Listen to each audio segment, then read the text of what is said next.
Hey everybody, my name is Corey, and this is a video I'm going to shoot about the Anet not the Anet A8, although that one is an amazing printer, even though it doesn't have thermal runaway and stuff by default. It's an older one. This is the Anet ET5. This is my hands-on experience with that printer. There's not a lot of information out there as far as YouTube videos and things like that, so I thought I'd share my thoughts. But I want to preface this by, I guess, this kind of hands-on review with a few things. One, I only own one other printer, and it's the Anet A8. I bought it because I was a poor college kid that just graduated, and I wanted to get into 3D printing, and it has turned out to be an amazing little workhorse for me. I mean, I can get some really good quality 3D prints on there, and I print D&D miniatures and things like that, as well as other big things like dice towers, curtain rod hangers, things like that. But I was wanting to get something that's a little bit bigger and try and not break the budget, and so what I did was I went for the Anet ET5. It's been a long time since I've been in the 3D printing buying mode, and so I saw that they had created a larger format one. Didn't really find many reviews for it, but it seemed like a really good deal. For under 500 bucks, you're getting automatic bed leveling, which I have yet to test, so I'm not sure, but you're also getting 300 by 300 by 400 build volume. You're getting this really nice all-in-one encasing, kind of like the Creality CR10 S Pro and the V2 of that, as well as the CRX, the dual extrusion one. I really like that design because it's less of a format, or less of a footprint on your desk space. So I really like it. And so I am in one of my rooms. I'm remodeling in my home, so I apologize if there's an echo. But I wanted to share my experience. So let's go ahead and dig in. So first off, building this thing was not hard. I have it on its side right now, and that's just because I just got done verifying that the power supply, which is 350 watts, or 360 watts, I guess, was indeed switched to 110. And it's really annoying. You have to take off this entire plate, which they do give you the hardware to take off the legs, but they don't give you the hardware to take off these little nuts. And it's kind of dumb. Also, I now have a sticker on here that's ripped on both sides, so I'm not sure what that means, but yeah, we'll talk about some of Anet's stuff that I'm a little bit disgruntled by, but hey, it's a cheap printer. I'm not going to complain too much. Anyway, this is the first time I've ever had anything like this. Like I said, the only other thing I've owned is a Prusa i3 clone, the Anet A8. So anyway, you have to take off this entire plate on the bottom, and there's nothing connected to it, to check the switch, which is on this side, to make sure it's switched to the 110 volt setting. Also, when you're assembling the thing, the gantry is all pre-assembled, and the motors, everything is on there, and so you really just have to connect it. And so you have to pop this open, and you have to put 2 screws in on that side and 2 screws in on the bottom. And so let me just lower it here. One thing I'll say, got my thumb pinched. I'm going to say about this printer is it is a solid printer. It feels very well built. So compared to the Anet A8 experience I had, where I did it myself, and it was that cheap, I don't even know what the material is, but it's like an acrylic. It definitely feels loads and loads better. So this is it, right? Fully assembled. When I was assembling it, there was a few things that the instruction manual said, which it would have been really nice if the instruction manual had been more detailed. This is the user manual, so I haven't touched that yet because I haven't even turned on the machine. But this is the setup manual. The setup manual comes with a part list. It comes with, you know, some little information about there. And literally, this is it. There's 4 pictures. And it is not a whole lot to go on. Without the YouTube video on how to assemble the thing, I would have been lost on a few things. Just in step 1, like I said, this is the first time I've ever had a board like this, or a 3D printer like this that's, you know, got the aluminum extrusion. And so I have never worked with these little nuts back there that are like these T-nuts, and they're in this configuration so that you slot them like this, and as you're tightening them, they'll fall down and they'll catch, you know, and that will stick it in there. I was never familiar with that, and in the video you barely see a shot of the guy starting to do that before they move on to the next step. So I had to pause and figure that out. Another thing, the gantry on either side, I really had to shove it in there and hold it, and then get the other one and kind of pull it off just very slightly and shove it in there on that one as well, because I couldn't get the threads on these two sides to sit on this side without popping slightly out on that side. So I had to really force them in there. But this thing is a tough little, you know, metal sheet. I'm not sure if it's steel or what, but it is pretty solid and it could take it, and it's doing good. Let's see, the belts come already clipped to size, which is nice, but it's also like, you know, you have no room for mistakes or anything like that, and it's very tight. And so it's going to be interesting to see what happens over time when this wears out. I already have spare threading, or belts, I should say. I have spare belts from the Anet A8 that I went and bought because I did a Bowden tube upgrade on that thing instead of direct drive, and so I had to switch up a couple things. And so it'll be interesting to see, you know, what I have to do to get that one to work, and probably going to have to design something to operate as a belt tensioner back there or something. Again, I'm very unfamiliar with this whole of this CR10 or, you know, Ender 3 style of printer.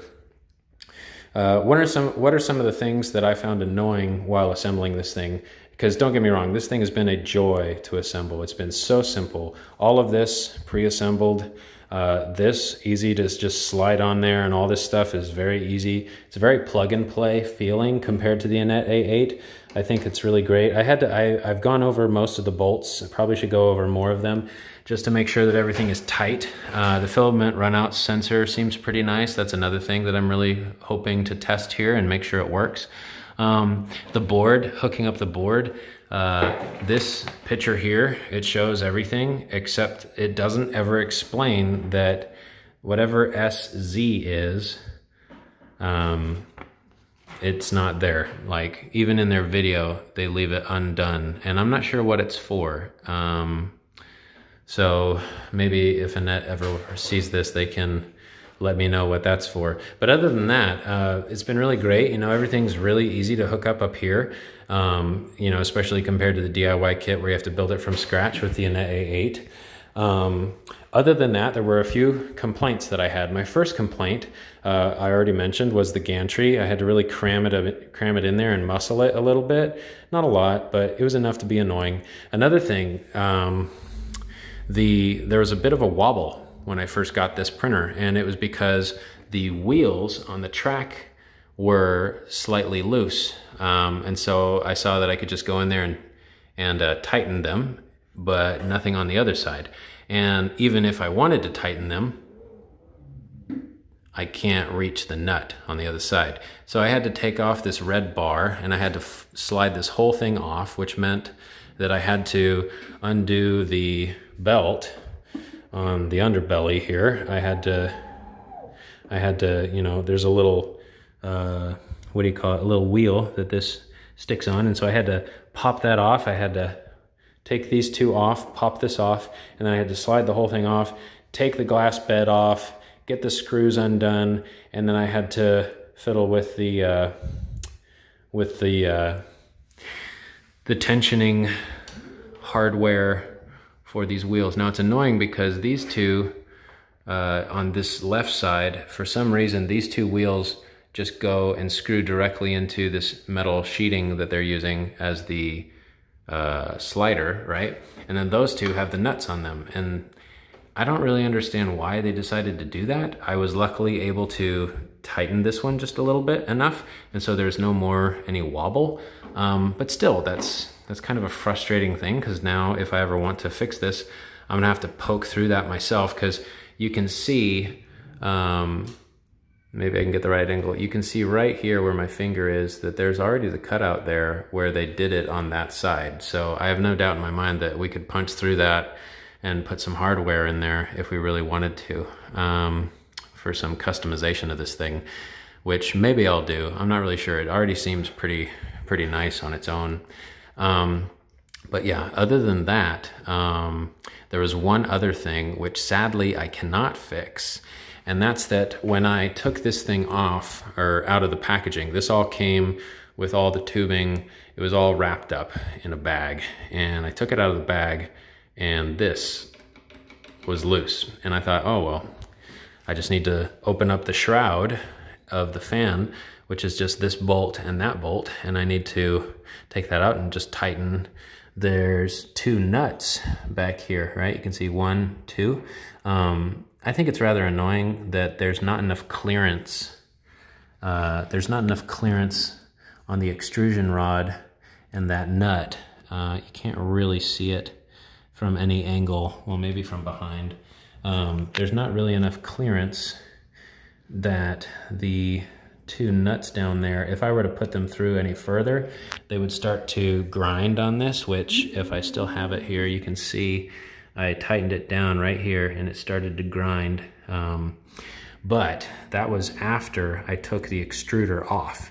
And it's actually a shame. I'm gonna have to ask Annette for a new one of these assemblies that I can take all this off and put this on, because the 2 screws down there that you can see, they will not tighten because the threading in this metal sheet that all of this stuff, you know, is hooked into is stripped out, or you know, the threading has been worn out and it won't tighten anymore.